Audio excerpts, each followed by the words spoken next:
Super power ಅನ್ನುವಂಥ ಅಮೇರಿಕೆಗೆ. ಇದೇ ಕಾಲಕ್ಕೆ ಅಮೇರಿಕದಲ್ಲೂ ಸಹಿತ ಲಕ್ಷ ಜನ ಕೂಡ ಟ್ರಂಪ್ ಅವರ ಈ ನಿರ್ಧಾರವನ್ನು ವಿರೋಧಿಸ್ತಾ ಇದ್ದಾರೆ. ತಪ್ಪದಪ್ಪ, ಇದು ಬಿಡ್ರಿ, ಅನಗತ್ಯ ಯುದ್ಧಕ್ಕೆ ತಳ್ಳಬೇಡ ಇಡೀ ದೇಶವನ್ನು ಅಂತೇಳಿ. ಹೀಗಾಗಿ ಇವತ್ತು ಟ್ರಂಪ್ ಅವರು ಎತ್ತು ಹೋಗ್ಬೇಕು, ಏನು ಮಾಡಬೇಕು ಅನ್ನೋ ತಿಳಿಲಾರ ಸ್ಥಿತಿ ಒಳಗೆ. ಅದೇ ಕಾಲಕ್ಕೆ ಇಸ್ರೇಲ್ಗೂ ದೊಡ್ಡ ಹೊಡೆದು ಬಿದ್ದುಬಿಡೋದು ಇದು. ಅದೇ ಕಾಲಕ್ಕೆ ಯಮನ್ ದೇಶದಲ್ಲಿರುವಂಥ ಹೂತಿಗಳು ಬೆನ್ನತ್ತಿದ್ದಾರೆ ಇಸ್ರೇಲ್ಗೆ. ಮುಂದೆ ಮುಜಾಹಿದ್ದೀನ್ಗಳಂತೆ ಮುಗಿದೋಗ್ಬಿಡ್ತು, ಹಿಜ್ಬುಲ್ಲಾಗಳಂತೆ ಮುಗಿದೋಗ್ಬಿಡ್ತು. ಹಿಜ್ಬುಲ್ಲಾಗಳು ಪೂರ್ತಿಯಾಗಿ ಇವತ್ತು ಲೆಬನಾನ್ನಿಂದ ಇಸ್ರೇಲ್ ಮೇಲೆ ದಾಳಿ ಮಾಡ್ತಾ ಇದ್ದಾರೆ. ಅದಕ್ಕೆ ಸಹಾಯವನ್ನು ಇರಾನ್ ಮಾಡ್ತಾ ಇದ್ದಾರೆ. ಹೀಗಾಗಿ ಇವತ್ತು ಒಟ್ಟಾರೆಯಾಗಿ ಅಮೇರಿಕ ಅನಿವಾರ್ಯ ಆಗಿದೆ ಯುದ್ಧ ಮಾಡಲೇಬೇಕಂಥದ್ದು. ಇಲ್ಲಾಂದ್ರೆ ದೇಶದ ಪ್ರೆಸ್ಟೇಜ್ ಹೋಗ್ತದೆ. ಹಾಗಾದ್ರೆ ಪ್ರೆಸ್ಟೇಜ್ ಹೋಗ್ತದೆ ಅಂತೇಳಿ ಇಳಿದ್ರೆ ಸೋಲು ಕಟ್ಟಿಟ್ಟು ಬುತ್ತಿ ಅಂತ ಇರಾನದ ಸೈನ್ಯ ಹೇಳಾಯ್ತದೆ. ಇಲ್ಲಿವರೆಗೆ ಇರಾನ್ ಅಂದಂಗೆ ಮಾಡಿ ತೋರಿಸದ.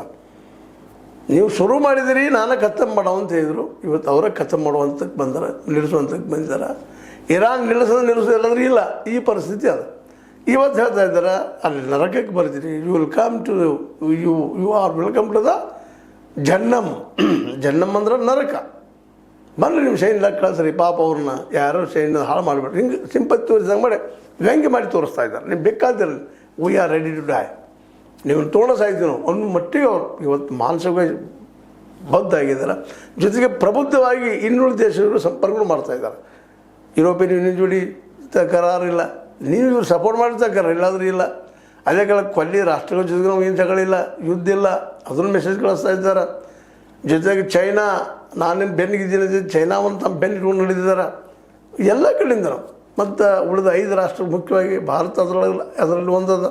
ಇವುಗಳ ಜೊತೆ ಸಂಬಂಧವನ್ನು ಬೆಳೆಸ್ಕೊಳ್ಳೋಕೆ ರಷ್ಯಾ ಜೊತೆಗೆ, ಚೈನಾ ಜೊತೆಗೆ, ಭಾರತ ಜೊತೆಗೆ, ಪಾಕಿಸ್ತಾನ ಜೊತೆಗೆ